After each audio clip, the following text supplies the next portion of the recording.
आऊज़ुबिल्लाहि मिनश्शैतानिर्रजीम बिस्मिल्लाहिर्रहमानिर्रहीम बारान रहमत। आज न्यूज़ की सहरी ट्रांसमिशन के साथ मैं हूं आपका मेज़बान सैयद शहरियार आसिम। आज हम 20वीं सहरी की नशिस्त में मौजूद हैं और हमारा आज का मौजू है कानून की बालादस्ती। कानून की पासदारी और एहतराम करना हर किसी पे लाजिम है। कानून के एहतराम से माशरे में इस्तेकाम पैदा होता है। बहुत से लोग कानून ये तोड़ के सोच के तोड़ते हैं कि जब सब तोड़ रहे हैं तो हम भी तोड़ दें, और जो कौमें कानून का एहतराम नहीं करती वो कभी कामयाब नहीं होती। ऐसा भी कहा जाता है कि इस मुल्क में दो कानून होते हैं, एक अमीरों का और एक गरीबों का। ये आज हम अपनी निशिस्त पे जानेंगे, क्या कानून तोड़ना सज़ा के साथ गुनाह के ज़मरे में आता है या नहीं। हमारे साथ मौजूद हैं मुफ्ती मोहसिन उज़्ज़मा साहब, अस्सलाम वालेकुम। वालेकुम रहमतुल्लाह। हमारे आज के मेहमान ASP हैदराबाद राना दिलावर साहब हमारे साथ मौजूद हैं, अस्सलाम वालेकुम। आपको खुशामदीद कहते हैं। हमारी दूसरी मेहमान काफ़ी कम अरसे में इन्होंने काफ़ी अपना माशाल्लाह नाम बनाया है, आपने इनको काफ़ी ड्रामों और कमर्शियल्स में देखा होगा। हमारे साथ मौजूद हैं तहरीम उमैर, अस्सलाम वालेकुम। वालेकुम सलाम। आपको भी खुशामदीद कहते हैं। और राना भाई के बारे में मैं एक बात बड़े फ़ख्रिया बताता हूँ कि ये पहले हमारे कुलीग थे और आज न्यूज़ में ये हमारे साथ हुआ करते थे, लेकिन इस्लामाबाद में होते थे और उसके बाद अब माशाल्लाह ASP हैं। तो राना भाई, ये आज न्यूज़ से ASP का सफ़र कैसे हुआ? असल में मेरे फादर जो है उनकी ड्रीम विश थी कि मैं CSS करूं। तो मैं जब नेशनल असम्बली में पहले जॉब कर रहा था, मीनवाइल मेरा इंटरेस्ट था कि मैं एज ए एंकर पर्सन बनूं। तो फिर मैंने आई न्यूज़ ज्वाइन किया। तो I started working with Shaukat Racha साहब। तो I stayed there for 6 month और उसके बाद फिर CSS की साथ साथ प्रिपरेशन की और MPhil भी किया और अल्हम्दुलिल्लाह फिर CSS क्लियर हो गया। तो फिर इधर आ गए। अब आज हम बड़े फ़ख्र से बताते हैं कि भाई हमारे कुलीग जो हैं वो माशाल्लाह ASP हैं और यंग ASP हैं, बड़ा अच्छा काम कर रहे हैं।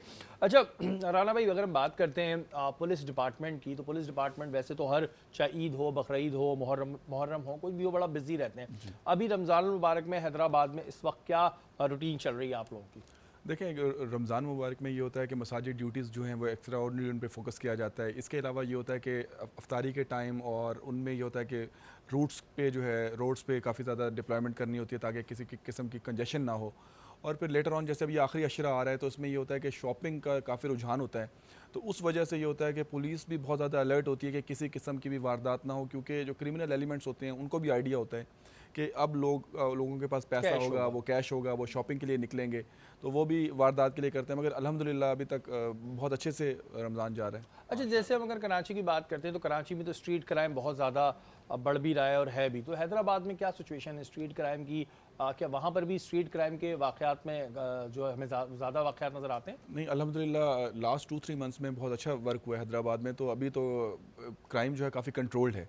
तो एज सच कोई ऐसा बड़ा वो नहीं है कि आप यूँ कहें कि लॉ एंड ऑर्डर की सिचुएशन है या बहुत ज़्यादा कोई स्नैचिंग वगैरह चल रही है, तो ऐसा कुछ भी नहीं है। अच्छा, ये चीज़ तो है कि भाई ज़ाहिर ईद के दिनों में लोगों के पास पैसे होते हैं, कैश होता है। आप समझते हैं कहीं आवाम भी कोई गलती करती है, अगर वो प्रिकॉशंस लें इस चीज़ के ऊपर तो फिर बचने के चांसेस हैं? देखें, एक ईडियम है कि do in Rome as Romans do. तो अब आपको पता है कि आप पाकिस्तान में हैं, एक जो ओवरऑल इकनॉमिक सिचुएशन है और बेरोज़गारी है, तो मगर ये भी रैशनल नहीं है कि स्नैचिंग को इसको जस्टिफिकेशन हो। बट इवन देन ये है कि आप जब बाज़ार में निकलते हैं, आपको पता है कि एक अलॉटेड पार्किंग स्पेस है जहाँ पे आप अपने बाइक या कार जो है उसको पार्क करें। बट इवन देन आप उधर नहीं पार्क करते, फीस बचाने के लिए आप रोड पर विदाउट लॉक उसको आप पार्क कर देते हैं, जगह मिली वहीं जहाँ जगह मिली। तो उसमें ये होता है कि आप खुद एक इन्वाइट कर रहे हैं। और इसके अलावा ये होता है कि आप जब अपना सामान वगैरह लेकर निकलते हैं, आपको पता होना चाहिए कि किस आप रश आवर्स में, जैसे आप क्राउड में जा रहे हैं जहाँ पर आपको एक्सपेक्टेड है। जैसे रेशम, मैं हैदराबाद की एग्जांपल देता हूँ, जैसे रेशम गली एक मार्केट बाज़ार है, क्लॉथ मार्केट है। इसके अलावा कराची में जैसे बोल्टन मार्केट कह लें, सदर का एरिया कह लें, ज़ैनब मार्केट कह लें, तो बहुत ज़्यादा रश होता है। तो अब जब पीक शॉपिंग टाइमिंग्स में आप फैमिली के साथ और आपके पास बहुत ज़्यादा कैश है और आप बच्चे भी संभाल रहे हैं, तो आप बड़ी बेध्यानी में, आपको नहीं पता होगा कब कोई पिक पॉकेट आपकी पॉकेट से जो है वो निकाल लेगा। तो इसलिए ख़ुद भी जो है एक रिस्पॉन्सिबल शहरी होने का सबूत देना चाहिए। देखें, कोई भी कंट्री हो, चाहे वो आप USA ले लें तो न्यूयॉर्क को ले लें, वहाँ पर बहुत ज़्यादा स्नैचिंग की वारदातें हैं, UK में भी हैं। बट वहाँ पे कुछ फ़र्क ये है कि वहाँ पर चीज़ें इंश्योर्ड होती हैं। तो उस तरह एक और वहाँ दौरान स्नैचिंग गोली नहीं मार देते। जी जी जी, ये बड़ी चीज़ होती है। तो बस ये है कि बाकी इसमें कम्युनिटी पुलिसिंग जो कॉन्सेप्ट है, जिसमें कम्युनिटी जो है वो पुलिस के साथ साथ अपना रोल प्ले करती है और एक जॉइंट वेंचर के तौर पर काम करते हैं, तो उसकी बहुत ज़रूरत है। बिल्कुल जी, बहुत ज़रूरत है। और ये आवाम को भी चाहिए कि थोड़ा, जैसे कि राना भाई ने कहा है कि ये चीज़ें अगर आप इस पे अगर थोड़ा ध्यान रखेंगे कि आप जब बाज़ार में निकलें तो एक तो पार्किंग वहीं करें जहाँ पे ज़रूरत है, उससे दो प्रॉब्लम्स होते हैं। एक तो आपकी गाड़ी चोरी हो जाती है, दूसरा आप ट्रैफिक जैम कर देते हैं, और फिर आपके पास पैसे होता है तो ये जेब कुतरे, पिक पॉकेट जो अल्फाज होता है, जेब कुतरे, ये बड़े घूम रहे होते हैं, तो इनसे भी बड़ा बचने की ज़रूरत है। तहरीम, अभी आपको गोके इतना अरसा नहीं हुआ, लेकिन माशाल्लाह आप काफ़ी अच्छा काम कर रही हैं, तो ये एक्टिंग की तरफ आने का क्या बचपन से शौक़ था? ये हुआ कैसे, कैसे आप एक्टिंग में आई? मुझे शौक तो हमेशा से था, लेकिन एक आप होता है ना, आपको एक प्लेटफॉर्म का आप वेट कर रहे होते हैं, क्योंकि ये चीज़ें ऐसी हैं जो टैलेंट बेस्ड हैं। तो मुझे हमेशा से था कि मैं ऑडिशन दूं, और अगर वो सेलेक्ट होता है तो फिर मैं इस तरफ आती हूँ। लाइक मतलब ये आपकी ऑडियंस ही डिसाइड करती है कि ये काम ऐसे नहीं हो सकता। तो मैं फिर ऑडिशन दिया और वो सेलेक्ट हुआ। और फिर अच्छा, आफ्टर मैरिज बड़ा वैसे डिफ़िकल्ट होता है, तो बिफोर मैरिज आपने एक्टिंग की थी कभी पहले? थोड़ी बहुत, मतलब इस तरह सीरियस उस पर नहीं की थी। हाँ, तो आफ्टर मैरिज फिर बड़ा डिफिकल्ट होता है, उसमें तो भाई बच्चों को भी देखना है, 10 चीज़ें देखनी है, ऐसे ही है। उसके बाद फिर कैसे वो हो गया, किसी से ऑडिशन दिया, क्या हुआ? मैंने ऑडिशन दिया, मैं हम टीवी पे गई थी, मैंने वहाँ जाके ऑडिशन दिया और वो सेलेक्ट हुआ। वहाँ से कॉल आई, फिर बस वहाँ से मेरी जर्नी स्टार्ट हुई है। क्योंकि मेरी शादी 19 ईयर्स में हो गई थी, काफ़ी जल्दी ही हो गई थी, तो मेरा वो एक ड्रीम था कि मुझे कुछ तो करना है, तो बस फिर वो मैंने स्टार्ट किया था। नहीं, बिल्कुल हम मानते हैं कि ये छोटी है भाई, बड़ी नहीं है, नहीं। उन्होंने क्लियर भी कर दिया। तो होता है कुछ लोगों का, क्योंकि शादी के बाद अमूमन ईजी नहीं होता, क्योंकि ये एक बड़ी फुल टाइम जॉब है। लोग, बहुत से लोग एक्टिंग को ऐसा समझते हैं कि जी एक्टिंग है तो बस ठीक है, आप जाएंगे टाइम पास कर लेंगे। आप इसे कैसा देखती हैं? क्योंकि बहुत से लोग कहते हैं हम शौकिया एक्टिंग करते हैं। शौकिया एक्टिंग क्या होती है? मैं तो समझता हूँ कि इसमें आप सुबह जाते हो और रात को बाहर आते हैं। अगर जो शौकिया एक्टिंग करते हैं ना, उनका शौक थोड़े दिन में ख़त्म हो जाता है, इससे क्योंकि ये इतनी टाइम कंज्यूमिंग जॉब है। आप सुबह जाते हैं 10 बजे, और एट टाइम्स 10 बजे आप आ रहे होते, कभी 12 बजे। अगर कोई शादी की शूट आ गई है या कोई ऐसे सीन है तो आपको और लेट हो जाता है, 3-3 बजे आप आ रहे होते हैं। तो ये शौक वाला काम, मतलब उस तरह थोड़ा टेम्परेरी शौक वाला काम नहीं है। अगर आप में पैशन है और डेडिकेशन है तो आप कर सकते हैं। आप क्या समझती हैं? वैसे एक होते हैं कैरेक्टर्स, मतलब कि आप कोई कैरेक्टर कर रहे हैं, एक होता है नॉर्मल एक्टिंग, ठीक है, स्क्रिप्ट पढ़ा, थोड़े बहुत एक्सप्रेशन के साथ आपने परफॉर्म कर दिया। ज़्यादा मुश्किल तो मेरे ख्याल से कैरेक्टर करना है। कैरेक्टर करना होता है, क्योंकि आप अपने आप को भूल के किसी उस डिफरेंट कैरेक्टर में आ रहे होते हैं। वो कैसे सोच रहा है, वो कैसे एक्ट कर रहा है, उसका बैठना उठना कैसा है, तो वो आप समझे कि आप एक डिफरेंट उसमें आ चुके होते हैं ना, मतलब आप वो नहीं होते हैं। अच्छा, मैंने ये भी सुना है कि जो एक्टर्स होते हैं या एक्ट्रेसेस होती हैं, जब उन्हें कोई कैरेक्टर दिया जाता है तो वो अपने घर में उस कैरेक्टर को पहले अपने पे तारी करने की कोशिश करते हैं, ऐसा है? ऐसा है, कुछ लोग करते हैं जैसे मेथड एक्टिंग वगैरह, मतलब। लेकिन मेरा ये होता है कि बस मैं जब सेट पे जाती हूँ तो मुझे होता है कि अब मुझे इस कैरेक्टर में आना है। उसके बाद जब मैं वहाँ से निकल जाती हूँ तो फिर मैं वही तहरीर होती हूँ। मतलब ऐसा नहीं है कि उसको मैं लेके ही सीरियस उस पे जा रही हूँ। ये तो नहीं होता कि घर में भी वही कैरेक्टर बनी नहीं, आप अगर कोई आपने विलन का कैरेक्टर कर लिया या कुछ ऐसा कर लिया तो घर में भी वही होता है? नहीं, अभी तक तो ऐसा नहीं हुआ, अब आगे देखते हैं कुछ। अच्छा, हमारे यहाँ लोग बड़ा जज करने लगते हैं कैरेक्टर को लेके। अब अगर कोई खतरनाक सी लड़की बनी हुई है तो लोग समझते हैं आम जिंदगी में भी इतनी खतरनाक है। बिल्कुल ऐसे। अगर कोई कॉमेडी कैरेक्टर करता है तो उसको लोग बहुत ही फॉर ग्रांटेड लेने लगते हैं, हाथ मार मार के बात करते हैं तो कॉमेडी करता है। यकीन करें, मैंने इस चीज़ को रियलाइज़ तब किया, अभी जो मेरा लास्ट हमने ड्रामा किया था उसमें एक सीन होता है कि मुझे निकाह का सीन होता है, उसमें वो हानिया आमिर होती है, उसको मुझे आके उस रोकना होता है निकाह को ना। तो मैंने आने में थोड़ा सा डायरेक्टर ने ऐसे दिखाया कि मैं थोड़ा लेट आई हूँ। मुझे लिटरली अभी तक मैं शादियों में जाती हूँ, लोग कहते हैं अगर आप पहले आ जाती ना तो वो शादी रुक जाती। मतलब इतना सीरियस लोगों ने ले लिया, मैं कहा कि वो वहीं तक सही था। मतलब रियल लाइफ में मुझसे कंप्लेन करते हैं लोग उस चीज़ की। अच्छा, लोग इस चीज़ को बड़ा अपने पे, मैंने देखा है कि बहुत ज़्यादा तारीफ भी कर लेते हैं। कुछ कैरेक्टर्स ऐसे होते हैं, जैसे एक बड़ा अच्छा ड्रामा आया था और इस तरह के आने चाहिए, अर्तुगरुल, तो अर्तुगरुल के आने के बाद फिर लोगों ने अपने को वही कैरेक्टर बना लिया था। बहुत होता है, आपको पता है, इसकी बड़ी एक रिस्पॉन्सिबिलिटी होती है। मतलब हमारे देखा जाए मीडिया की भी चीज़ होगी कि लोग बड़ा इन्फ्लुएंस्ड होते हैं इनसे ना। तो मतलब हमें लगता है कि हमें ऐसा कुछ मैसेज देना चाहिए सोसाइटी को कि जो अच्छा हो। हाँ भाई, जितने भी देखने वाले हैं, ये जो भी बेचारे खतरनाक कैरेक्टर कर रहे होते हैं, लाजमी नहीं हो अपनी ज़िंदगी में इतनी खतरनाक हों, या फिर आप कोई कॉमेडी करने वाले को इतना मजाक में लेना शुरू करते हैं कि चलते फिरते उसके हाथ मारना शुरू करते हैं कि भाई ये तो कॉमेडी करता है। ऐसा नहीं होता, वो एक स्क्रिप्ट की डिमांड होती है, डायरेक्टर की डिमांड होती है, तो इस वजह से ये करना पड़ता है। असली ज़िंदगी में सब अलग होते हैं। इस वक्त हम मौजूद हैं मारवी के साथ। अस्सलाम वालेकुम। वालेकुम अस्सलाम। मारवी, कैसी हैं आप? ठीक, बिल्कुल शहरी, आप सुने, आप कैसे हैं? मैं बिल्कुल ठीक ठाक। आज क्या बना रही हैं आप जनाब? आज मैं बना रही हूँ smoke chicken tikka. Smoke chicken tikka? जी बिल्कुल। तो इसको सिंपल चिकन टिक्का बोल देंगे आप? नए नए नाम ले आती हैं। स्मोक चिकन टिक्का, स्मोक मतलब स्मोक के, मैं इसमें स्मोक दूंगी एंड में ना। स्मोक देंगी तो उसका नाम में स्मोक भी लग जी गया। बिल्कुल। अब ये रेस्टोरेंट वाले उसको कॉपी करेंगे, स्मोक लगा के वो उस पर 400 रुपये बढ़ा देंगे। तो कोई बात नहीं, आप विदाउट स्मोक खा लीजिएगा। भाई हम तो ओनली जाए- चिकन टिक्का। हाँ ओनली चिकन टिक्का बोलेंगे, लेकिन ये बना रही है स्मोक चिकन जी, टिक्का। बिल्कुल। अच्छा स्मोक चिकन टिक्का बनाते कैसे हैं ये बताएं। अच्छा, इसके लिए हम यूज़ करेंगे डालडा कुकिंग ऑयल। जहाँ मामता वहाँ डालडा। डालडा लाया है बहुत ही मुनफरिद पैकेजिंग रेंज और सेहत और जायका साथ साथ। ठीक है। अच्छा उसके बाद क्या होगा, इसमें क्या चीज़ें और इंग्रेडिएंट्स क्या ऐड इसमें होंगे? हम पहले चिकन को मैरिनेट कर लेंगे विथ योगर्ट। इसमें हम चिकन टिक्का मसाला डालेंगे 2 टेबलस्पून्स और salt, pepper, red chilli flakes, lime water, ये सारी चीज़ें डाल के इसको मैरिनेट करके फिर एक चॉप्ड अनियन लेके, जिंजर गार्लिक पेस्ट लेके फिर उसको अच्छा सा कुक कर लेंगे और इसमें एंड में जो है स्मोक कोयले का दम दे देंगे। कोयले का दम जी, दे देंगे। बिल्कुल। अच्छा ये मुझे बताएं कि ये कितना टाइम ड्यूरेशन लगता है इसको तैयार होने में? अगर आप इसको ओवरनाइट मैरिनेट करेंगे तो ये बहुत ही मज़ेदार, मतलब और ज़्यादा अच्छा बनेगा। अगर आपके पास इतना टाइम नहीं है तो आप 2 आवर्स के लिए भी मैरिनेट कर लें। अच्छा अक्सर ऐसा होता है कि वो जो चिकन होती है वो सख्त हो जाती है, उसका जी, रीज़न क्या बिल्कुल। होता है, क्यों सख्त होती है? या तो आप ओवर कुक कर लेते हैं या फिर आप ये है कि अगर आपको बहुत जल्दी है तो आप उसमें पपाया पेस्ट ऐड कर दें तो भी वो बहुत ही सॉफ्ट बनेगी। बहुत ही सॉफ्ट जी, बन जी, जाएगा। बिल्कुल। और फिर इसका नाम रख दें chicken tikka, smoky chicken tikka smoky chicken tikka with पपीता, कुछ भी रख दें आप। विद पपीता। भाई ये जी, इस वजह से मैं बिल्कुल। पूछता हूँ कि ये जो नाम होते हैं ना, इससे भी पैसे बड़े बढ़ते हैं। हम रेस्टोरेंट में जाते हैं ना, आप बोलते हैं सिंपल चिकन टिक्का आपको सस्ता मिलेगा, उसमें स्मोक लगा दें। अब ये तो हमारे दायरे अपनी ट्रांसमिशन की बंदी है, तो ये बता रही हैं कि जी इसमें स्मोक सिर्फ धुआं लगता है, यही होता है ना? जी जी बिल्कुल, जितना फैंसी नाम होगा उतना एक्सपेंसिव डिश हो जाएगी। हाँ फैंसी नाम होंगे। जैसे आज के दौर में भी जो नए नए नाम आ रहे हैं ना, तो लोग समझते हैं जी बड़ा मॉडर्न होगा, जो बेचारे पुराने वक्तों के नाम है उनको इतना सीरियस नहीं लिया जाता। तो ये टेक्निक्स होती हैं। अच्छा दिलावर भाई, हर हम जब सिटी को देखते हैं तो उसकी जो क्राइम की नौयत होती है वो अलग अलग किस्म की होती है। इससे पहले आप कराची में पोस्टेड थे, अब आप हैदराबाद में पोस्टेड हैं, तो इस वक्त हैदराबाद में ज़्यादातर किस तरह का क्राइम आप देखते हैं जो होता है? तो देखें, जो हैदराबाद में क्राइम है वो बाइक थेफ्ट है, और इसके अलावा थेफ्ट के ज़्यादातर केसेस हैं। अगर आप बाइक थेफ्ट कहें, बैटरी थेफ्ट कह लें, इस तरह के जो पेटी क्राइम्स हैं, और इनकी जो ज़्यादातर रीज़न है वो ये है कि ये आजकल एक नई ड्रग जो है आइस, इसका इस्तेमाल जो है, इसके अलावा ये जो हेरोइन होती है इसका इस्तेमाल जो है, तो जब आप इस नशे की लानत में से आप लग जाती है तो फिर आप ये होता है कि आप इस नशा पूरा करने के लिए आप इस तरह की वारदातें करते हैं। और अब देखें, ये जो बाइक चोरी करते हैं, जब हमने जैसे कभी कोई क्रिमिनल अरेस्ट किया और उससे इंटेरोगेशन की, तो सिर्फ 3 से 4 हज़ार के लिए वो मोटर बाइक बेच देते हैं। बिल्कुल ऐसे ही होता है। अच्छा ये वहाँ पर गुटखा और मावा भी बहुत ज़्यादा बनता है, जैसे कराची में ये चीज़ बहुत है।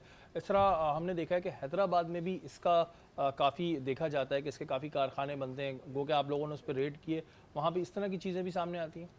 देखें, इसमें एक जो आईजी साहब की पॉलिसीज़ हैं उनके अकॉर्डिंगली डीआईजी हैदराबाद और एसएसपी हैदराबाद साहब का प्रॉपर फोकस है कि इनके खिलाफ क्रैकडाउन किया जाए और इन पे मल्टीपल रेड्स भी की जाती हैं। बट यूजुअली ये है कि जहाँ पे एक विशियस साइकिल में जब कोई एंटर हो जाता है तो फिर क्या होता है, उसकी डिमांड भी बढ़ती है और फिर ये अक्सर छोटे छोटे घरों में जो है ये बन रहा होता है। तो आप एक लेट से कि आप एक प्रोसेस को इनिशिएट करते हैं, आप उनके लिए आप लेके जाते हैं कि आप सर्च वारंट लें, तो उसमें एक टाइम टेकिंग एक्टिविटी है। और फिर अगर आप लेट से एक हैप्पैज़र्ड मैनर में कोई रेड कर लेते हैं तो उस पर एक बहुत ज़्यादा ह्यू एंड क्राई होता है कि ये देखें जी घर की तकद्दुस और चार दीवारी का जो है तकद्दुस पामाल हो रहा है। तो ये एक बड़े मतलब एलिमेंट्स हैं। तो इसमें यह है कि ओवरऑल एक अवेयरनेस कैंपेन की भी ज़रूरत है। और फिर एक आप समझ लें कि जो डायरेक्ट एडिक्ट्स हैं ये तो हैं, इसके अलावा इनकी अरेस्ट और इनका जेल जाना खाली हल नहीं है। इनके लिए एक प्रॉपर रिहेबिलिटेशन प्रोग्राम कोई होना चाहिए ताकि जो उससे जब उनको रिहेबिलिटेट हो जाएंगे तो फिर वो इस लत में दोबारा वो मुंसलिक नहीं होंगे। अच्छा मैंने ये देखा है क्योंकि हम भी काम करते रहते हैं कि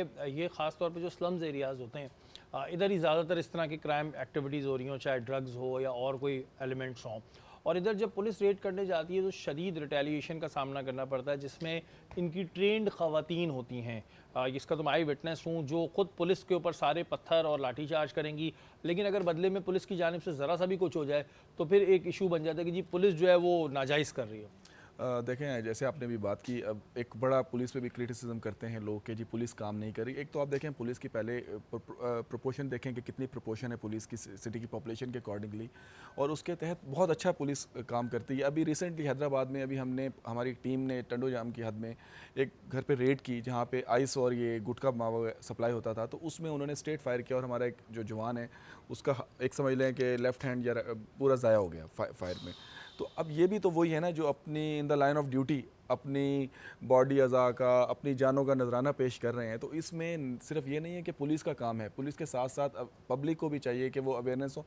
आप ये देखें कि लोग अपने घरों को रेंट पर दे देते हैं, एक प्रॉपर मैकेनिज्म है कि आप उसको नियर बाय पुलिस स्टेशन में आप उसकी रिपोर्ट दें या पुलिस फैसिलिटेशन सेंटर में, ताकि अब आपके ये भी नहीं पता आपके नेबरहुड में, विसिनिटी में कौन रह रहा है।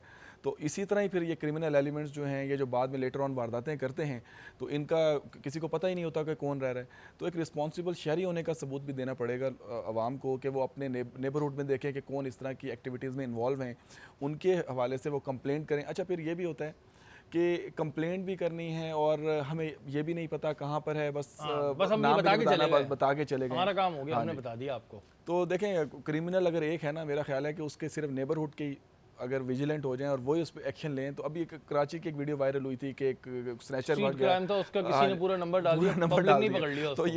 यही कम्युनिटी पुलिसिंग है कि आप पुलिस के साथ शाना बशाना अपना रोल प्ले करें, और जो भी रिस्पॉन्सिबल सिटीज़न हैं या आप जितनी भी सिविलाइज कंट्रीज़ हैं, वहाँ पे कम्युनिटी पुलिसिंग जो है वो बड़ा उसको जो है इस पर फोकस किया जाता है। अच्छा, अब एक प्रॉब्लम ये भी बहुत आने लगी है, क्योंकि जहाँ मीडिया काम एक सही चीज़ दिखा रहा है, पॉजिटिव चीज़ दिखा रहा है, जिसमें बहुत अच्छे सहाफ़ी काम कर रहे हैं, गो के वो प्रिंट मीडिया के या इलेक्ट्रॉनिक मीडिया के हों या सोशल मीडिया के हों, उसमें कुछ ऐसी काली भेड़ें भी हमें नज़र आती हैं जिन्हें हम व्हाट्सअप सहाफ़ी कहते हैं, सो कॉल्ड, और उनका सहाफ़त से कोई ताल्लुक़ नहीं होता, लेकिन वो इस चीज़ में लगे रहती हैं कि जी पुलिस की कोई भी ऐसी चीज़ जिसमें हकीकत हो या ना हो वो हम लें और उसके बाद अफसरान को और सबको भेजने लगें। कितना मोराल डाउन होता है, और अफसरान आखिर सीरियस लेते क्यों इन बातों को इतना?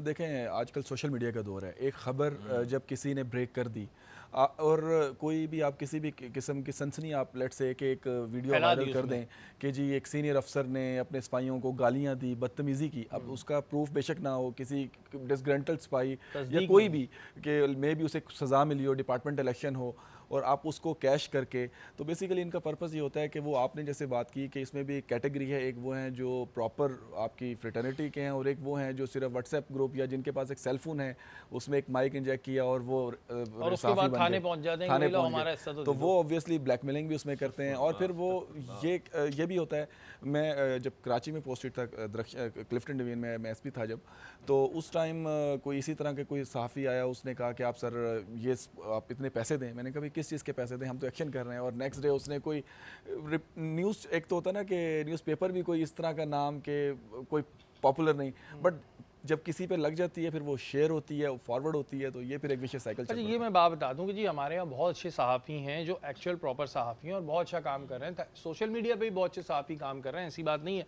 लेकिन वो कहते हैं ना हर डिपार्टमेंट में काली भेड़ें होती हैं। इस तरह कुछ लोग मीडिया की आड़ को, उनको हम सहाफ़ी नहीं कहेंगे, उन्हें हम अताई सहाफ़ी कह लें, वो कह लें, क्योंकि वो इस चीज़ का फ़ायदा उठाते हैं और फिर बदनाम करते हैं। अगर आपके पास कोई ख़बर है, आपके पास बिल्कुल राइट है, आप उसको शाया भी करें, लेकिन उसकी तस्दीक भी होनी चाहिए। अब आप किसी पे आंखें बंद करके इल्ज़ाम लगा दें कि जी इसने ये काम किया है, ये गलत है, तो ये हमारा हरगिज़ मकसद ये नहीं कि कोई सहाफ़ी गलत काम कर रहे हैं, सहाफ़ी बहुत अच्छा काम कर रहे हैं, लेकिन जो अताई सहाफ़ी हैं उनके ख़िलाफ़ भी क्रैकडाउन होना चाहिए। मारवी ने अपनी डिश जो है वो तैयार कर दी है, नाम आप खुद ही बताएं जी, मैं भूल जाता हूँ, बड़ा मुश्किल नाम। Smoke chicken tikka. Smoke chicken tikka, हटा के तो बिल्कुल, बताएं जी। ये देखें। वाकई में जी एक स्मोक की इसमें से अच्छी खुशबू तो आई है। अच्छा, वैसे कोई देख के बोलेगा ये तो आपने चिकन का सालन बना दिया। नहीं नहीं, इसको हमने स्मोक चिकन टिक्का बनाया है, but with little bit of gravy, ताकि सहरी में खाने में मजा आए। और इसमें टेस्ट वही आएगा। टेस्ट वही आएगा, बिल्कुल। स्मोक बड़ा अच्छा ज़बरदस्त सा, जी, नो जी, डाउट बिल्कुल। स्मोक तो आया है, मैं क्यों झूठ बोलूँ।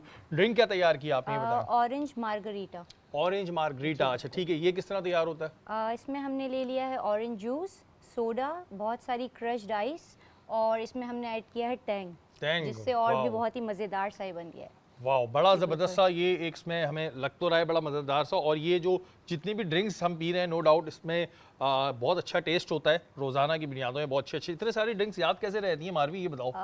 बस शौक है तो याद रह जाती हैं। भूलती तो नहीं, मिक्स तो नहीं कर देती नहीं, कि बिल्कुल। डालना वो था, डाल बुझ नहीं दिया? नहीं, बिल्कुल नहीं, आप तो रोज़ पी रहे होते हैं, आप बता सकते हैं कि सही नहीं, बनती है या नहीं बनती नहीं नहीं, है। अभी तक बहुत अच्छा जा रहे हो। जहाँ इन्होंने टैंक की बात की, तो टैंक तो है मेरा फेवरेट ड्रिंक।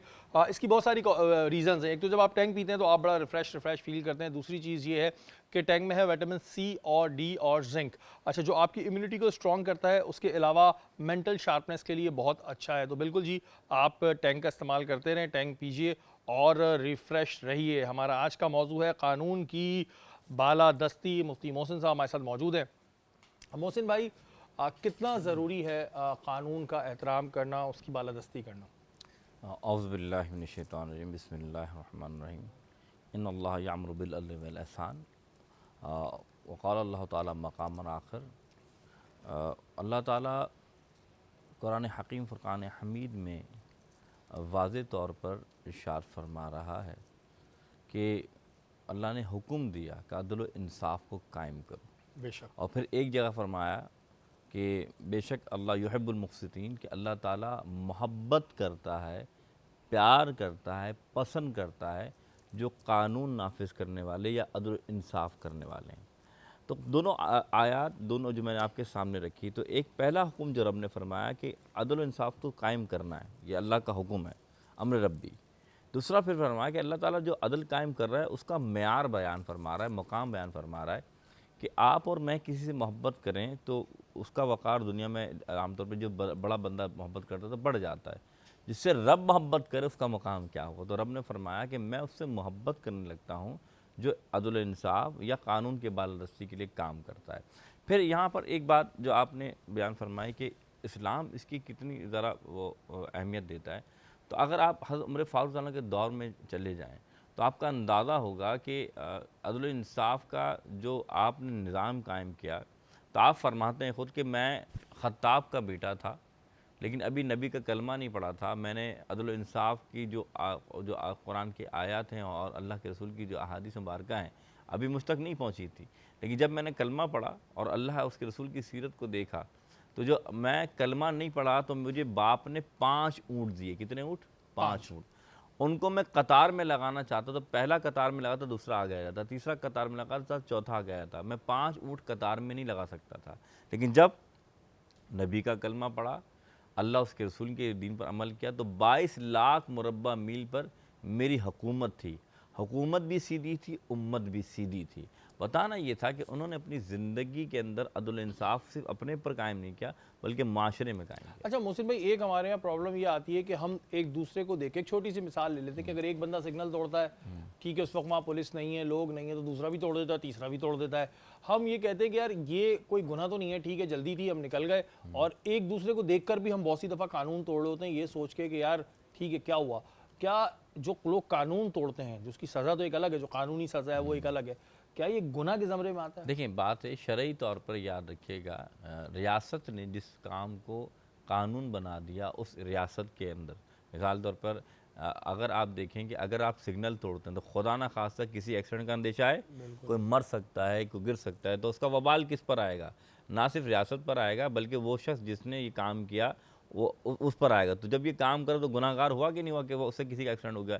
इसलिए तो हुक्म दिया कि आप इससे बच जाएं कि आप ये सिग्नल ना तोड़ें। तो अगर ये कोई कर रहा है तो बिल्कुल गुनाहगार होगा। आप यहाँ तक जान लीजिए, सूरह हुजरात के अंदर अल्लाह ताला फरमा रहा है कि अगर 2 मोमिन के गिरोह आपस में लड़ें तो तुम इनकी सुलह करा दो, और अगर फिर भी इनसे कोई जुल्म बढ़े तो तुम्हारा काम ये कि दूसरे गिरोह के साथ मिल जाओ और उसके साथ लड़ो जब तक कि वो अच्छा बात मोहसिन को भाई, ना माने। हाँ मोहसिन भाई, देखिए ना, इसमें एक प्रॉब्लम ये भी आती है कि कानून की पासदारी कराना हाकिम वक्त का काम है। अब हमारे यहाँ ये नज़र आ रहा होता है कि हाकिम वक्ती कई दफ़ा क्या बहुत सी दफ़ा वो कानून तोड़ रहा होता है, वो खुद उस कानून पे नहीं चलता। तो फिर अवाम अगर अपने हाकिम वक्त को ऐसा देख रही है कि भाई हाकिम वक्त तो खुद जो है वो कानून फॉलो नहीं कर रहा है, वो अपने चीज़ों में सारी ठीक है, सारा कानून मुझ पर इम्प्लीमेंट कर दिया, तो फिर क्या करें? हाकिम वक्त को देख के भी तो फिर लोग सीख नहीं, रहे हैं बात ना। ठीक है कि अगर ऐसा आपको महसूस हो रहा है, देखें पहली बात तो ये कि आपने कानून का, यानी कि हम जब कानून की बात कर रहे हैं, रास्ता हमने कानून का इख्तियार करना है। पहला क्या कि हम हाकिम वक्त तक ये बात पहुँचाएँ, अर्ज़ी पहुँचाएँ कि ये मामला चल रहे हैं। जो मैंने फिर पहले वही बात आ गई कि आप हाथ से नहीं रोक सकते तो ज़ुबान से तो आप कर सकते हैं, और कमज़ोर ईमान क्या है कि आप दिल में बुरा जाने। तो आपका काम क्या है कि जो आप जिस क्राइटेरिया में मौजूद हैं, अगर आप हाथ से रोक सकते हैं, किसी को तकलीफ़ नहीं हो रही तो रोक दें। लेकिन अगर आप समझते हैं कि आपके इस काम से फ़साद फैलेगा, फितना फैलेगा, इंतशार फैलेगा, तो फिर आपके ऊपर ज़िम्मेदारी आयद होती है कि आप उसको ज़बानी कलामी या तहरीरी तौर पे आगाह फरमाएँ। जैसे आज आपके पास सोशल मीडिया है, आप बताएं कि भाई ये मामला चल रहा है, और दुनिया इस चीज़ को जब एक्सेप्ट करती है किस चीज़ को कि अगर आप सही बात कर रहे हैं, और रहा कि आपकी ज़िम्मेदारी आपने अदा कर दी, लेकिन अगर आप सोचते हैं कि यार मैं ही रखवाला हूँ, मैं ही करने वाला हूँ, तो आज के दौर में अगर इस तरह आप सोचकर ये काम अपना हाथ में कानून ले लेते हैं तो फिर काजी कहाँ जाएगा, वक्त कहाँ जाएगा। जिसे शरीयत ने हुक्म दिया कि अगर फैसला करना हो तो काजी के पास जाओ, अगर मामला करना तो उनके पास जाओ। हाँ, जैसा कि आपने कहा कि वो खुद ही नाइंसाफ़ हैं, वो खुद ही अमल पैरा नहीं है, तो आपका काम है उन तक पहुँचाना। अल्लाह ताला आपको नहीं पकड़ेगा, असल पकड़ वो दुनिया में भी उनकी है और आखिरत में भी उनकी होगी। अच्छा राना भाई, हमारे यहाँ एक बड़ा इशू है प्रोटोकॉल कल्चर। देखें, इसमें हम ये नहीं कहते कि पुलिस की इसमें गलती है, कि पुलिस को तो एक ऊपर से ऑर्डर आता है कि जी आपने ये करना है और पुलिस ने वो करना है, उनका काम है उसको फॉलो करना। लेकिन ये प्रोटोकॉल की वजह से भी हम देखते हैं कि जी पूरा रोड ब्लॉक किया हुआ है, जी एक वीआईपी गुजर रहा है, बड़ी बातें हुई, हर हुकूमत ने की कि जी हम प्रोटोकॉल नहीं लेंगे, हम प्रोटोकॉल नहीं लेंगे, लेकिन होता तो वही आवाम भेड़ बकरियों की तरह खड़ी हुई है। जी एक साहब आ रहे हैं, वो गुजरेंगे तो फिर सारी रियाया निकलेगी पीछे। ये क्यों? मतलब इस पे ज़ाहिर है आप इतनी वो तो नहीं करते, आप लोगों को तो काम होता है फॉलो करना, इससे भी प्रॉब्लम आता होगा। देखें, ये इसमें एक सिक्योरिटी थ्रेट्स तो ऑब्वियसली एग्जिस्ट करते हैं, तो ये एक इंश्योर करना पड़ता है कि किसी भी किस्म का कोई नाखुशगवार वाक़या पेश ना हो।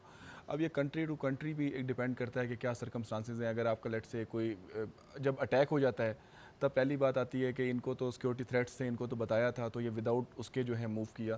तो ये चीज़ें ऐसी हैं, इन पे मेरा ख्याल है कि प्रॉपर एक ये नहीं है कि खाली पुलिस या प्रॉपर गवर्नमेंट, एक सबको मिल बैठ के इस पे मेरे ख्याल है डिस्कशन की ज़रूरत है कि इसका कोई बेटर वे आउट निकालें। अच्छा, एक आम आदमी का हम देखते हैं तो आज भी कहीं ना कहीं उसका पुलिस से एक गैप है, जो कि कई जगहों पे गलत भी है, क्योंकि मैं तो काम कर रहा हूँ, मुझे पता है कि नहीं, अब जो आला अफसरान बैठे हैं वो बात भी सुनते हैं, मसले को भी सुनते हैं, लेकिन कहीं ना कहीं गैप इश्यूज़ हैं।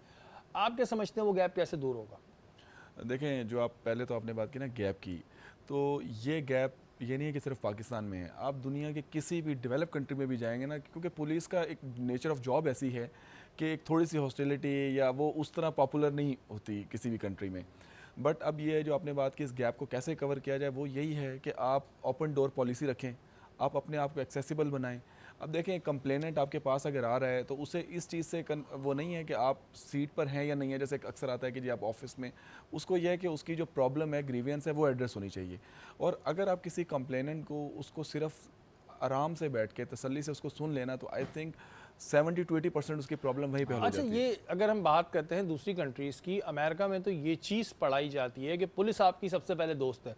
हमारे यहाँ पुलिस किसी के दरवाजे पे वैसे ही आ जाए ना तो मोहल्ले में लोग बुरा मानने लगते हैं, इसके दरवाजे पे पुलिस आई थी। ये क्यों है? देखें, वो कल्चरल कॉन्टेक्स्ट है, उसमें फिर एक आपका मूवी, देखें मैं इसमें एक ब्लेम करता हूँ कि हमारी मीडिया इंडस्ट्री जो है जिस तरह बहुत ज़्यादा एक पोर्ट्रे करती है पुलिस को अक्सर नेगेटिव रोल्स में। मैं ये भी नहीं कह रहा कि सब अच्छा है, बट उतना भी बुरा नहीं है, या जिस तरह वो दिखाते हैं अच्छे बुरे हर डिपार्टमेंट हर जगह पे लोग होते हैं। तो आप उससे ये होता है कि जब आप किसी एक को स्टिग्मेटाइज करते हैं तो वो एक पूरे डिपार्टमेंट पे उसकी छाप लग जाती है कि पता नहीं सब ऐसे हैं। और ये चीज़ के तो मैं बहुत अगेंस्ट हूँ कि भाई पांचों उंगलियां बराबर नहीं होती, हर डिपार्टमेंट में अच्छे बुरे लोग होते हैं, पुलिस में बहुत अच्छे लोग भी हैं। ये एक हमारे यहाँ एक वो चीज़ बन गई, किसी के दरवाजे पुलिस आ जाए ना तो पूरे मोहल्ले में कयास आ रही होने लगती है, इनके दरवाजे पुलिस आई थी। तो भाई पुलिस ही आई थी ना, कोई मतलब डकैत तो नहीं आ गए तो उसके दरवाजे में, तो इस चीज़ को चेंज करें। एक बल्कि लाइटर नोट में, एक दफ़ा जब मेरी फर्स्ट पोस्टिंग थी तो मैं उस टाइम अपनी वीगो में ही था, तो मैंने कहा चलो बाहर से कहीं खाना खाते हैं, टाइम शॉर्ट था, कहीं पहुंचना था अर्जेंट। तो मैंने ड्राइवर को कहा कि यार इधर ही आप रोक लें होटल के पास, यहीं पे बस कार में खाना खाते हैं और फिर निकल जाते हैं। तो उसने कहा कि सर नहीं, आप ऐसा करें, घर जाके खाना खाते हैं या ऑफिस में खाना खाते हैं। सर वो जो है ना, वो मैसेज है गलत जाएगा, पत्नी पैसों पे, तो ज़रूरी नहीं है कि हर कोई फ्री में खा रहा हो भाई, पैसे दे के भी खाते हैं। हमने भी बहुत दफ़ा पुलिस के साथ खाना खाया, पैसे दे के खाते हैं। तहरीम, अभी आपके साथ भी क्या इंसिडेंट हुआ था? अल्लाह ने आपको बाल बाल बचा लिया, क्या इंसिडेंट था वो? मेरे साथ ये हुआ था, मैं अभी 2 दिन पहले गई हुई थी मार्केट, और मैं आ रही थी लाइक गिजरी से अपने घर की साइड पे आ रही थी। तो अच्छा, मुझे एकदम से गाड़ी में ऐसे लगा, यूजली होता है ना ये कोई पत्थर आके लगता है, कोई हाँ कुछ कोई स्टोन टाइप कोई आवाज़ आई, मैंने उसको थोड़ा इग्नोर कर दिया, लेकिन थी वो काफ़ी ज़ोर से आवाज़ आई थी ना। तो मैं घर आई हूँ, फिर मेरे ड्राइवर ने मुझे दिखाया कि पूरी जो मेरी विंडशील्ड है पूरी टूट चुकी थी, और उसमें मतलब ब्रेक हो गई थी वो, और उसमें आके ना एक गोली का जो बुलेट आके लगी थी उसमें, तो उसका निशान भी था। उसके बाद क्या हुआ? ये घर वालों ने ये तो नहीं कह दिया घर से बाहर ना निकलो? नहीं, मैं शॉक्ड हो गई। मतलब मुझे अगर उस टाइम पता चलता तो लिटरली शायद मैं रोना शुरू हो जाती, आई डोंट नो मेरा क्या, मैं पैनिक कर जाती। तो ये उसके बाद ये पाबंदियां तो नहीं लग गई, अब घर से बाहर ना निकलो, कातलाना हमला हो गया। और अगर आप किसी से बात कर लेती तो हो सकता है खबर भी चल जाती कि तहरीम उमैर पे कातलाना हमला। बिल्कुल सही कह रहे हैं, कुछ भी हो सकता था क्योंकि उस वक्त कोई भी रिएक्शन आ सकता था ना, क्योंकि आप पैनिक हो जाते हैं, ऑब्वियसली कोई छोटी चीज़ नहीं तो आप गई उसके बाद पुलिस स्टेशन गई, आपने बताया जी गाड़ी पे ये हो गया मेरे? मैं अभी यही डिस्कस करी थी ब्रेक में, तो उन्होंने मुझे बताया, गाइड किया कि आपको कंप्लेंट करनी चाहिए थी इसकी ना। अच्छा, ये रीज़न क्या है? हम लोगों को कानून नहीं पता होते बहुत सी चीज़ें, या हमें बचपन से एक गलत कॉन्सेप्ट है, मैं भी इस बारे में मानता हूँ कि गलत कॉन्सेप्ट दे दिया गया कि थाने नहीं जाना, थाने जाओगे तो और फंस जाओगे, जबकि आपकी प्रॉब्लम का जो सोल्यूशन है वो थाने से ही होना है, अनटिल अनलेस कोई और वे नहीं है आपके पास। तो ये गलत कॉन्सेप्ट क्यों हो गया इतना? क्योंकि जैसे आपका टॉपिक है अदल इंसाफ, मैंने ये देखा हमारे माशरे में इंसाफ जो है वो कम ही मिल रहा होता है, तो वो लोगों के माइंड में यही एक आ गया है कि बिल्कुल आप जाएंगे तो आपकी बात निगलेक्ट हो जाएगी। लेकिन वही बात है कि अब जो लोग आए हैं, जो इदारे हैं, वो काफ़ी अब उनमें भी एक जो वैसे रिस्पॉन्सिबिलिटी कभी आपका इत्तेफाक हुआ है पुलिस स्टेशन जाने का? नहीं, अल्लाह का शुक्र नहीं, अभी अल्लाह तक का नहीं। शुक्र, अल्लाह का शुक्र तो आपने अल्लाह बोल का दिया शुक्र भाई, है। करेक्टर वेरिफिकेशन के लिए जाते हैं, बाहर जाने के लिए जाना पड़ जाए। नहीं, अभी तक तो मैं नहीं गई हूँ। नहीं, तो इसमें अभी आपने खुद ही कह दिया अल्लाह का शुक्र मतलब है। इस तरह ये की क्यों जैसे कुछ हमारे यहाँ मेरे फियर साथ- क्यों है पुलिस को मतलब लेकर? जैसे कोई इंसिडेंट ऐसा नहीं हुआ कि भाई आपको कभी करेक्टर सर्टिफिकेट बनवाने जाना पड़ जाए, हाँ। कोई ऐसी चीजें होती है नहीं, थाने से मुझे अटैच होता करानी है है। कि मेरे माइंड में ये होता है कि कभी अगर मुझे किसी ने चेस किया या मेरे साथ कोई ऐसी, मैं डायरेक्ट अपनी गाड़ी जाके ना पुलिस स्टेशन में रोकूंगी, बस ये मेरे माइंड में ज़रूर है, लेकिन वैसे जाना नहीं हुआ।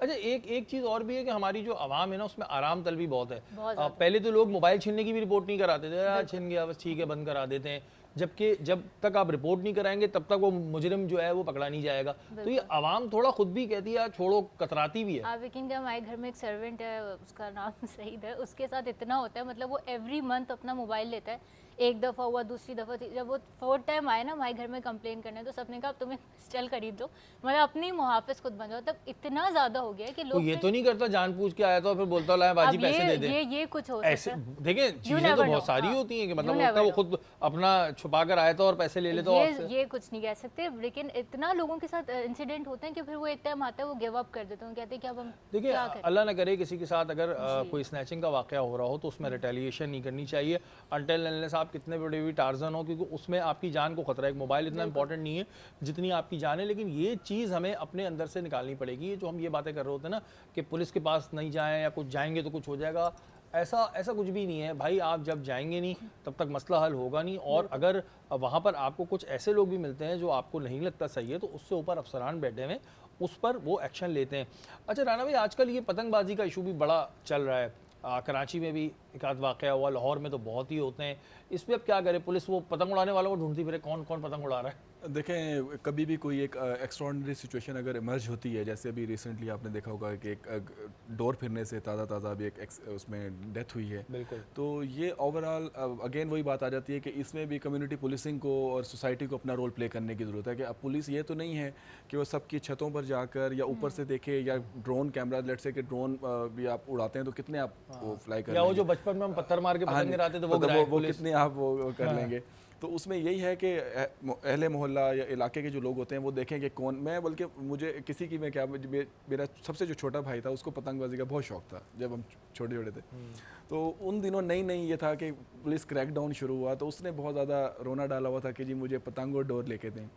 तो उसको पतंग और डोर लेके दी, तो वो मेरी मदर के साथ जा रहा था कार में, तो रास्ते में कहीं पुलिस मोबाइल नज़र आ गई, तो वो वहीं ना रोना कि मुझे पुलिस ना पकड़ ले। तो एक ये भी है कि डेटरेंट जो है इनको कड़ी से कड़ी सज़ा होनी चाहिए। और जितने इसके सपोर्टर्स हैं, अब ये देखें आखिर अक्सर लोग जो हैं वो उसकी वीडियोस वायरल करते हैं, अपना पेजेस पे लगाते हैं, जो मैसेज कम्युनिकेट होता है, तो इसमें पुलिस भी अपना काम तो कर ही रही है ऑलरेडी, जो है इनके खिलाफ क्रैकडाउन भी हो रहा है, बट इसमें जो सोसाइटी है उसको भी अपना रोल प्ले करना है। सोसाइटी को हर चीज़ में अपना रोल प्ले करना चाहिए। अगर आप एक महज़ब माशरे को चाहते हैं तो आपको रोल प्ले करना चाहिए, और अगर कहीं आपके पास ऐसी किसी चीज़ की निशानदेही है तो आप पुलिस को करें। 15 एक बड़ा अच्छा आपके पास प्लेटफॉर्म है। आप इस कन्फ्यूजन में रहते हैं कि मेरी हदूद कौन सी लगती है, कौन सा थाना है, सिंपल 15 करें और 7 से 8 मिनट के अंदर पुलिस भी आपके पास आती है। तो मैं अपने प्रोग्राम में भी एक्सपेरिमेंट कर चुका हूँ, क्योंकि अगर हमें माशरे में से बुराई को ख़त्म करना है ना तो फिर मिल के कुछ करना होगा, वरना फिर बातें करते रहें, हम भी यहाँ बैठ के करते रहेंगे, आप भी वहाँ बैठ के सुनते रहेगा। मेहमान हमारी निशित पे इस वक्त मौजूद हैं। अच्छा राना भाई, एक और चीज़ हमने देखी है बड़ी होती है, अक्सर लोगों के घर पे कोई वाक़या होता है चोरी का, डकैती का, 1 लाख 2 लाख 3 लाख और लिखवा देते हैं 18 लाख। किसी ने ये तंज मजाक में भी कहा था, तंजो मज़ा में, कि इस वजह से लिखवा देंगे, पुलिस जाके डकैतों को पूछती है भाई 18 की हुई है और तुमने 3 लिखवाए हैं। तो ये ऐसा होता है, लोग ज़्यादा क्यों लिखवाते हैं वैसे? ऐसा बिल्कुल होता है। उसमें असल में लोग भी जैसे होते हैं ना कि आप क्राइम सीरीज़ देख के, ये टीवी चैनल से प्रोग्राम्स देख के बहुत ज़्यादा वो उन्हें ये होता है कि कल को कोई क्रिमिनल पकड़ा जाएगा तो उससे बहुत ज़्यादा अगर रिकवरी हो हमें मिल तो हम जाएगी। ये कहेंगे कि हमने अगर जितना ज़्यादा लिखवाया होगा तो उसके प्रोपोर्शन अगर तो लेट्स से कि प्रोपोर्शनेटली मिल रहा है और डिवाइड होगा तब भी हमें ज़्यादा मिलेगा, और अगर हम ज़्यादा लिखवा देंगे और कोई और वारिस ना हो तब भी हमें ज़्यादा मिलेगा। तो इस उसमें जो है ना लालच में वो लिखवा देते हैं। हाँ भाई, मिलता वही है जो आपके नसीब का होता है। जब मिलना होगा तो मिल जाएगा, नहीं मिलना होगा तो नहीं मिलेगा। अच्छा, लोग एफआईआर कराने से कतराते क्यों हैं? मैंने ये देखा है कि अगर बाइक चोरी होती है तो पुलिस भी कुछ चाहती है कि ना ही कटे, अच्छा है हमारा रिकॉर्ड गंदा होगा, और लोग एफआईआर कराने से कतराते हैं कि यार एफआईआर कराएंगे फिर हमें इन्वेस्टिगेशन ऑफिसर अगर शरारती हुआ तो बार बार बुलाएगा। क्या वजह है? और जब एफआईआर नहीं कटाएंगे तो मुलजिम को फ़ायदा होगा, मुजरिम को। असल में दोनों एस्पेक्ट्स हैं। कहीं कहीं पे ये भी होता है कि कोई लेट से कि जो कंसर्न स्टेशन हाउस ऑफिसर हैं वो नहीं रजिस्टर कर रहे होते, तो ऑब्वियसली डिपार्टमेंट इलेक्शन भी होता है। ओपन रजिस्ट्रेशन पॉलिसी है कि एफआईआर अगर कोई कंप्लेनेंट आता है और उसकी कंप्लेंट है तो आप उस पर एफआईआर रजिस्टर करें। बट उसमें एक ये भी होता है कि एक आप समझ लें कि सुपरस्टिशंस बनी हुई हैं कि एफआईआर करवाएंगे तो पता नहीं क्रिमिनल्स हमारे पीछे ना लग जाएं। वो एक पुरानी बनाई हुई है बातें, बात। बनाई हुई जो बातें हैं। अदरवाइज ऐसा कुछ भी नहीं है। और अगर आप एफआईआर करवाते हैं तो उससे ऑब्वियसली एक तो आपका जो क्राइम है वो डॉक्यूमेंटेड हो जाता है, उसका जो कल को कोई प्रोसेस होगा, और उससे एक हमें भी एक एसेस कर सकते हैं कि क्या सिचुएशन है, क्या क्राइम की सिचुएशन है। तो ये बिला वजह ही है कि बनाई हुई बात हाँ है। जी। ये बनाई हुई वाकई में बातें होती हैं कि जी वो पीछे लग जाएगा, पीछे लग जाएगा, खुद भागता फिर रहा होता है, उसने कहाँ से पीछे लगना है आपके। तो भाई इस चीज़ से जो आप लोग बाहर निकलें, और ये एफआईआर इस वजह से भी ज़रूरी है। मैं आपको आसान अल्फाज में समझाऊं कि जो ये एक्टिविटी कर रहा है, जो भी क्रिमिनल है, उसको बड़ा फ़ायदा होता है जब एफआईआर नहीं होती, क्योंकि उस पर कम एफआईआर होती। कल को अगर वो एफआईआर में पकड़ा जाता है तो आपके पहचानने से उस पर एक और केस जो है वो दर्ज हो जाता है। तो भाई ये बहुत इंपॉर्टेंट होता है।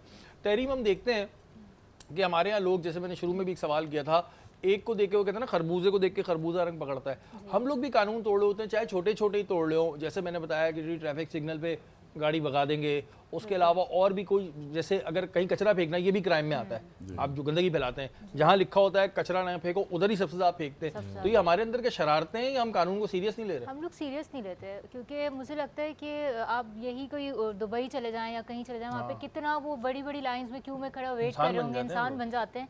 और ये वही लोग जब कराची में आते हैं तो वो बिल्कुल ही आउट हो जाता है। आई डोंट नो व्हाई, क्या होता है पाकिस्तान में आके वो सोचते हैं कोई बात नहीं, ये बिल्कुल। करते रहो। हालांकि अपना मुल्क है, अपनी जगह है, इस पर इतनी एक मोहब्बत है कि अगर आप कहीं भी चले जाएं, अपना मुल्क अपना ही होता है, तो आपको अपने मुल्क की भी इज्जत करनी चाहिए ना, उसको ख्याल अच्छा, करना एक चाहिए। चीज़ हमारे यहाँ बड़ी होती है, खासतौर पर वो ट्रैफिक वाले बेचारे, अब तो उन्होंने भी कैमरे लगा लिए हैं, वो भी जी। किसी को नहीं छोड़ रहा है, कि हमारे यहाँ जैसी पुलिस, ट्रैफिक पुलिस या कोई रोकती है, हम मोबाइल निकाल देते हैं पहले।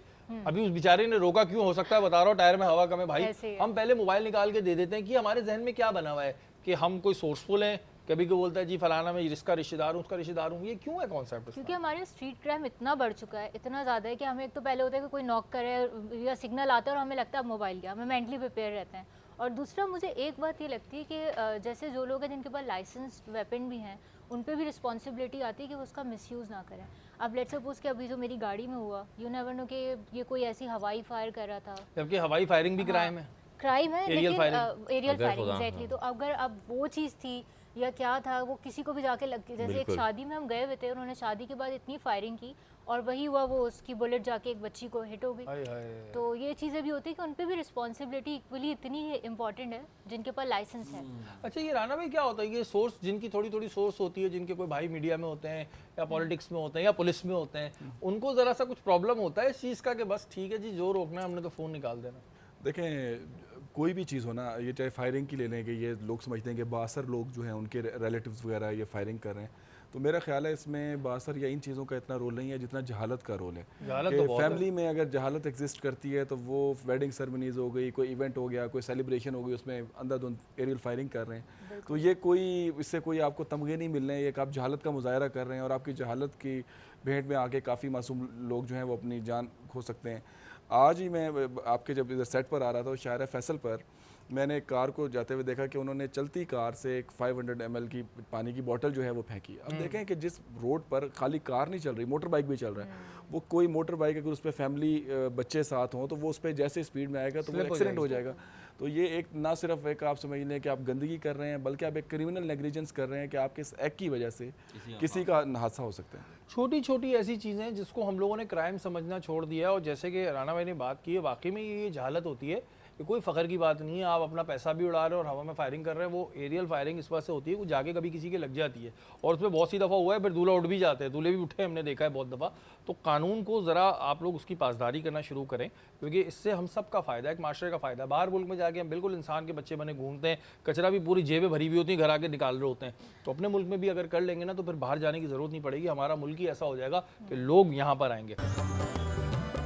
मारवी ने स्मोक चिकन टिक्का यही था जी बिल्कुल बनाया था, बहुत ज़बरदस्त बनाया था। और अब अपने मेहमानों से पूछते हैं उन्हें कैसा लगा। पहले मुफ्ती साहब आप बताएं कैसा लगा आपको।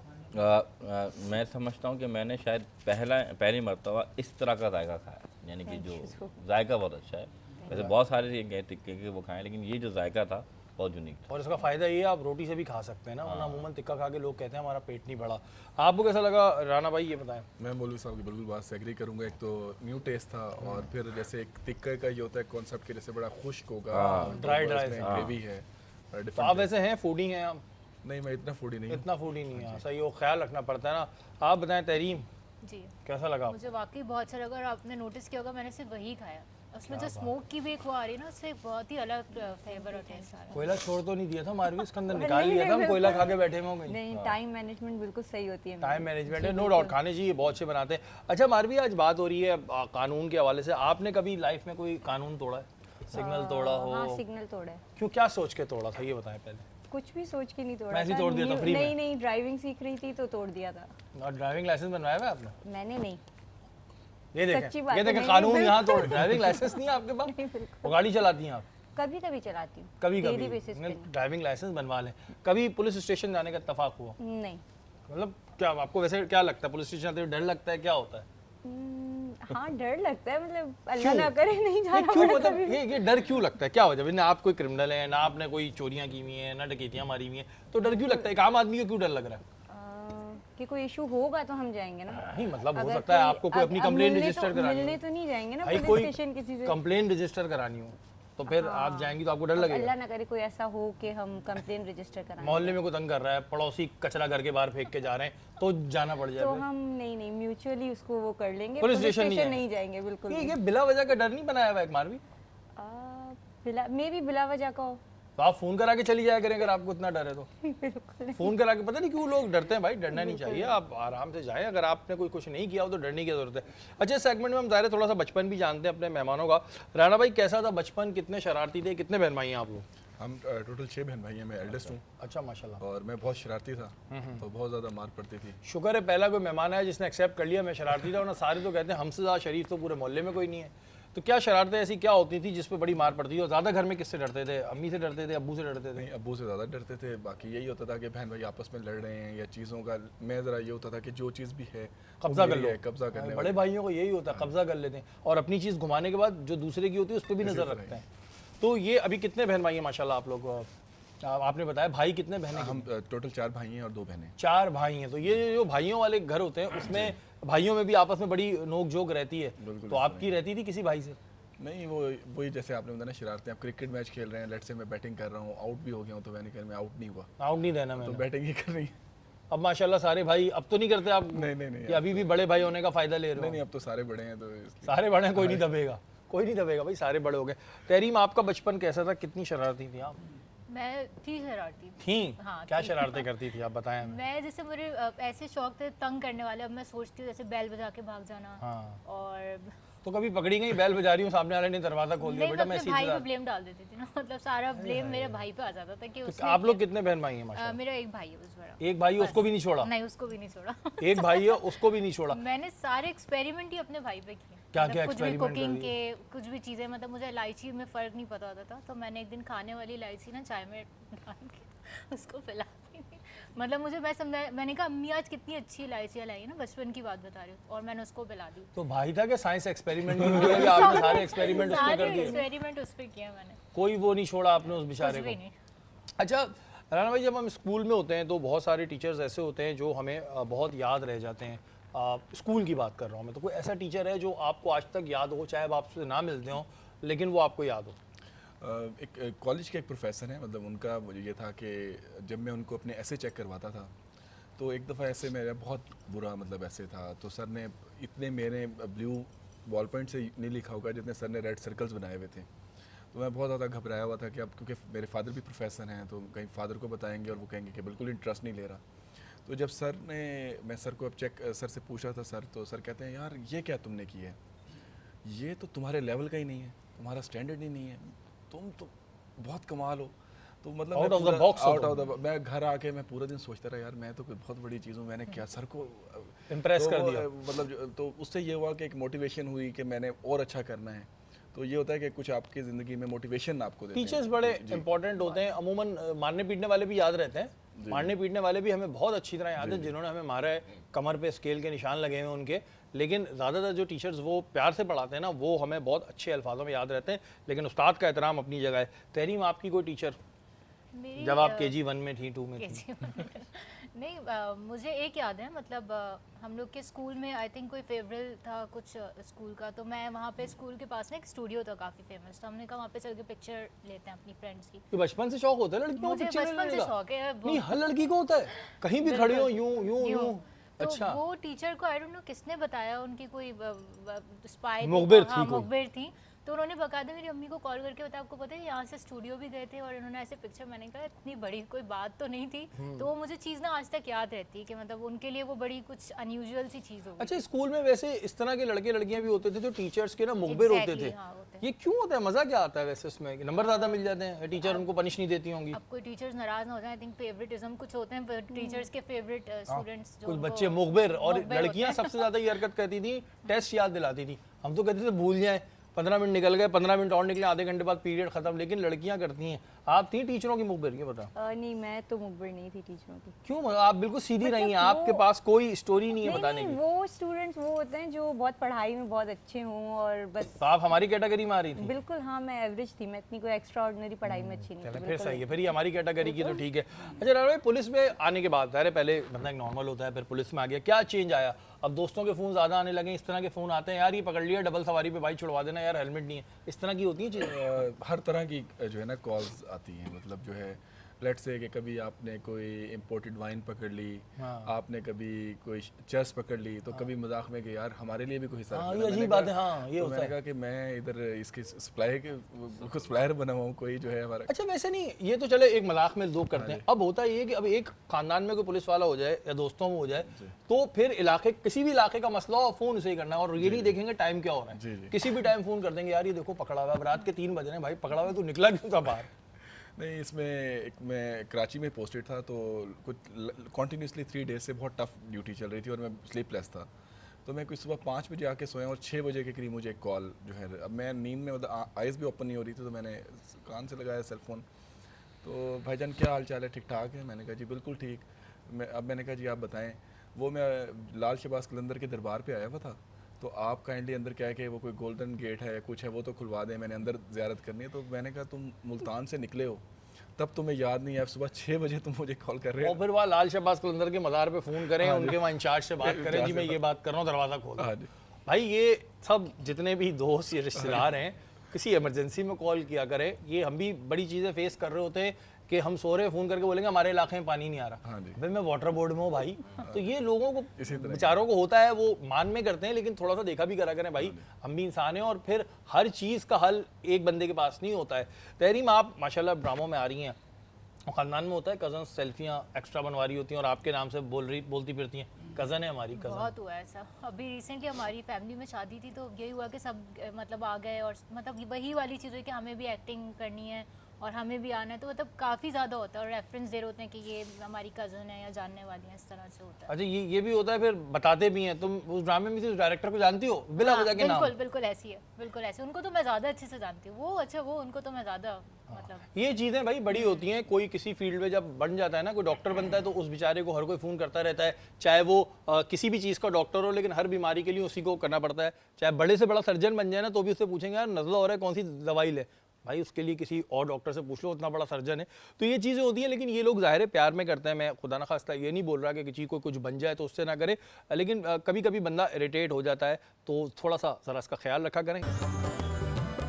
बात हो रही थी कानून की, पासदारी के हवाले से हम बात कर रहे हैं। मुफ्ती मोहसिन साहब ऐसा मौजूद हैं। मोहसिन भाई, जैसे कि मैंने ये पहले भी कहा था कि हमारे यहाँ एक को देके दूसरा भी कानून तोड़ा जाए, ये सोच के कि वो भी निकल गया हम भी निकल जाएंगे। हम अपने अंदर किस तरह इस आदत को ला सकते हैं कि अगर कोई कानून तोड़ रहा है तो हम ये कोशिश करें कि भाई हम ना तोड़ें, क्योंकि मरने के बाद हमने अपना जवाब देना है, उसका नहीं देना। बहुत अच्छा सवाल। देखें शरीफ में बात इतनी सी है कि अगर हम इस्लामी तवारीख़ पर उठाकर देखें और जब इस्लामी सलूक को देखें तो सबसे पहले हाकिम वक्त पर यह लाजिम होता है कि वो ख़ुद कानून पर अमल पैरा हो, क्योंकि अमल से ज़िंदगी बनती है, जन्नत भी जहन्नम भी। ये बंदा अपनी फितरत में ना नूरी है ना नारी। बेशक। तो लिमा तक़ूलूना मा ला तफ़अलून, तुम वो काम क्यों कहते हो जिस पर ख़ुद अमल नहीं करते। तो असल में अगर आप चाहते हैं कि लोग भी अमल पैरा हो जाएं, कानून के मुहाफ़िज़ बन जाए, कानून पर अमल करना शुरू कर दें, तो सबसे पहले आपने ख़ुद अमल करना शुरू करना होगा। अगर अल्लाह ने आपको एक काम मर्तबा दिया है, आप मिसाल के तौर पर आपने हज़रत सुल्तान महमूद गज़नवी रहमतुल्लाह अलैह का नाम सुना होगा, बहुत बड़े हाकिम वक्त गुज़रे। कहते ना कि आपको अगर देखा जाए कि आप एक हाकिम भी हैं, सुल्तान भी हैं, लेकिन आपके भतीजे, सगे भतीजे के एक मुकदमा आया कि उसने किसी के साथ जो है ज़्यादती कर दी, तो आपने ये नहीं देखा कि ये मेरा सगा भतीजा है, बल्कि उसका ख़ुद अपने हाथ से सर कलम कर दिया। क्यों? क्योंकि आपने बताया कि अगर मैं इसके साथ सिला रहमी करता, जो इसने बहुत बड़ी ज़्यादती की थी, तो कल तारीख़ में लिखा जाता कि सुल्तान ने अपने भतीजे को माफ़ कर दिया। सारी बात। अच्छा मोहसिन भाई, हमारे यहाँ ये प्रॉब्लम है, ये तो जो भी ज़ाहिर बातें हैं, अगर हम इन पे अमल करने लगे तो दुनिया जन्नत बन जाए। बिल्कुल। हमने इसको पहले भी डिस्कस किया कि हम हज़रत पाक सल्लल्लाहु अलैहि वसल्लम की तालीमात को पढ़ते हैं, हज़रत अली रज़ी अल्लाह ताला अन्हु की तालीमात को पढ़ते हैं, अमल नहीं करते, कहते हैं मुसलमान अमल नहीं करते। अब वो तो जो चीज़ आपने बताई है, इस पर चल जाए तो दुनिया ही जन्नत हो जाए। अब अगर आज के दौर में हाकिम वक्त भी नहीं कर रहा है इस पर अमल, तो क्या हम भी अमल ना करें? देखिए सबसे पहली बात, देखिए ये बात करें कि हाकिम वक्त करें ना करें। फिर एक जुमला आम उर्फ़ में कहते हैं, अपने कब्र का हिसाब आपने देना है, खुद देना है, कहते हैं ना।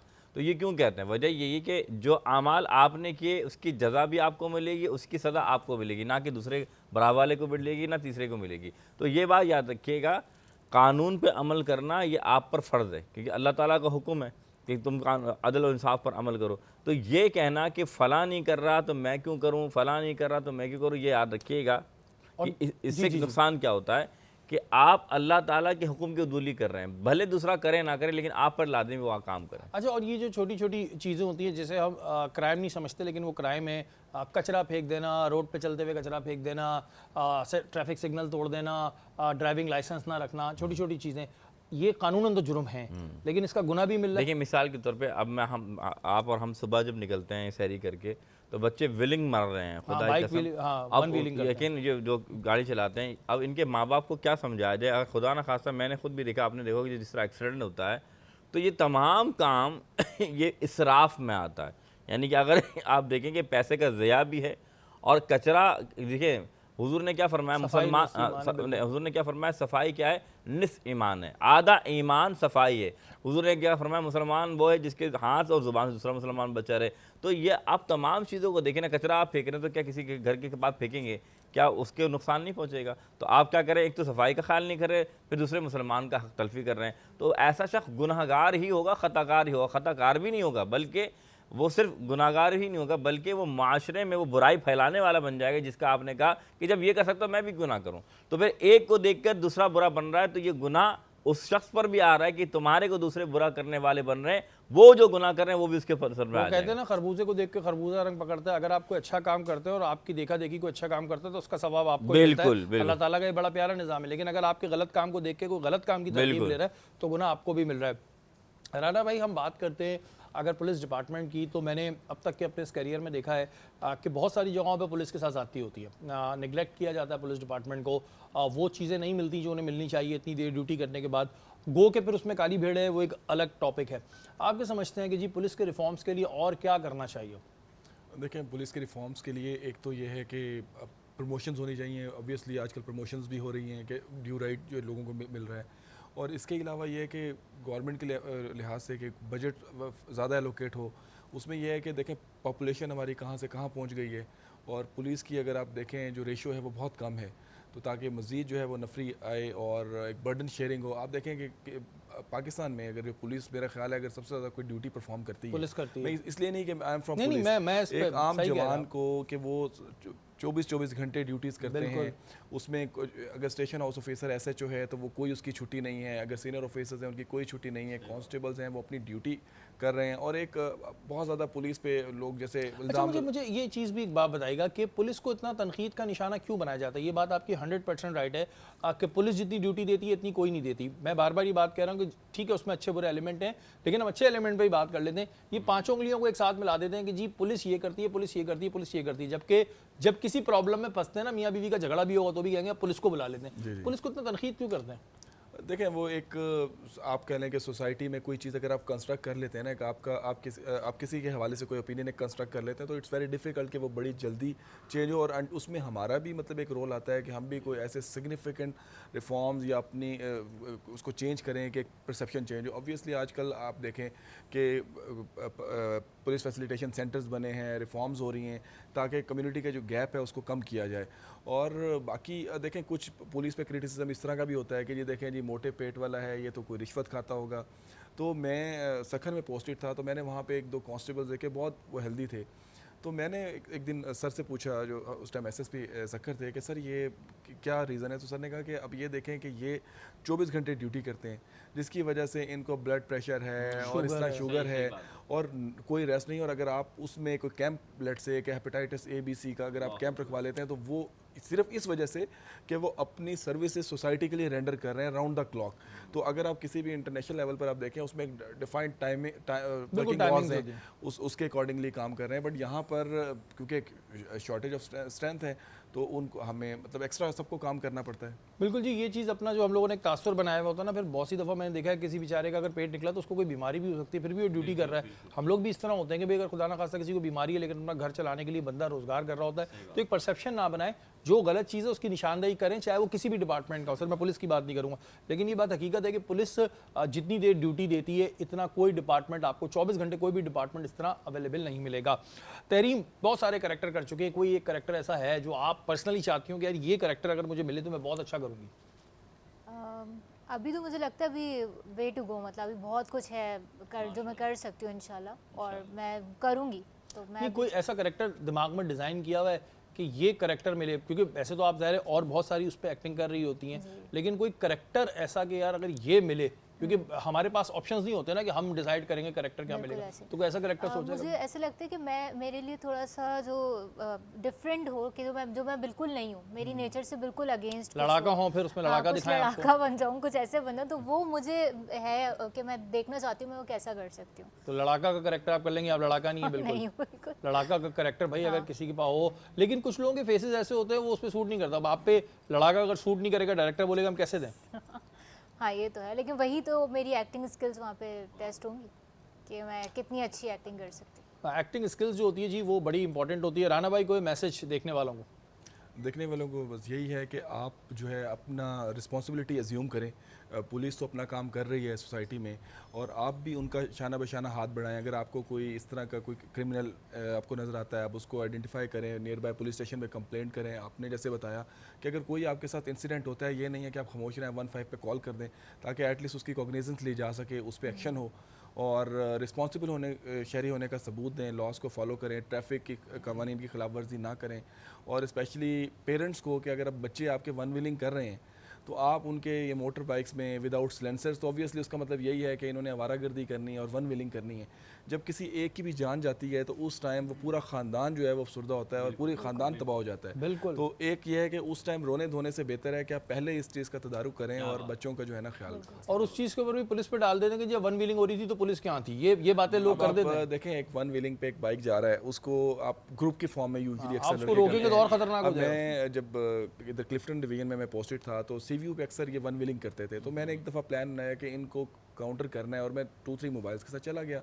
अब वो ये था कि जिस रोड पे हम उनको फॉलो करते थे वो कच्चे जो खाली प्लॉट्स हैं उनमें उतर जाते थे, तो इसमें उनकी भी जान को खतरा होता है। जान को खतरा है, आपको सेंसिबल है, और फिर आपको पता है कि किसी ये कुछ गड़बड़ी अपने साथ ही अगर कर किसी को स्पीड में लट से आप हिट कर दें या उसको रोकने के लिए, तो फिर कोई हादसा हो जाए तब वो हमारे गले में। हाँ। तो इसमें यह है कि सबको मतलब पेरेंट्स को चाहिए, स्कूल टीचर्स को चाहिए कि वो देखें, जो फ्रेंड्स हैं, अगर लेट से मुझे पता है कि मेरा कोई नेबरहुड में, मेरे फ्रेंड सर्कल में कोई अगर वन विलिंग करता है तो मैं उसे एडमॉनिश करूँ कि आप इस बिल्कुल जी, ये तमाम चीज़ों का हम सबको ही ख्याल रखना चाहिए। हर चीज़ उठा के कानून पे नहीं डाल देनी चाहिए। इसमें कोई सिंध गवर्नमेंट, पंजाब गवर्नमेंट जिम्मेदार नहीं है कि आपका बच्चा वन व्हीलिंग कर रहा है। अपने बच्चे पे भी नज़र रखें। बाइक आपने दी है, पेट्रोल भी आपने दिया है। तहरीम, आपका कोई मैसेज?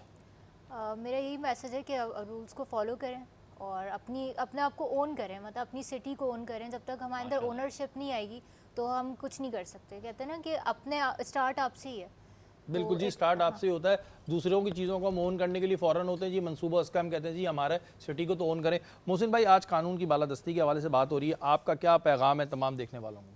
बिस्मिल्लाहिर्रहमानिर्रहीम। सबसे पहली बात ये जो मैंने आपसे अर्ज़ की, कुरान, ये अल्लाह ताला के प्यारे हबीब की जो सीरत है उससे पता लगता है कि रसूल करीम सल्लल्लाहु अलैहि वसल्लम की ज़िंदगी वो हमें बता रही है कि किस तरीके से अपनी ज़िंदगी गुजारना है, कानून और उसकी बालादस्ती के लिए क्या काम करना है। और जैसे फरमाया गया कि लिमा तक़ुलून मा ला तफ़अलून, तुम वो काम क्यों कहते हो जिस पर ख़ुद अमल नहीं करते। तो ख़ुद सबसे पहले अमल करें।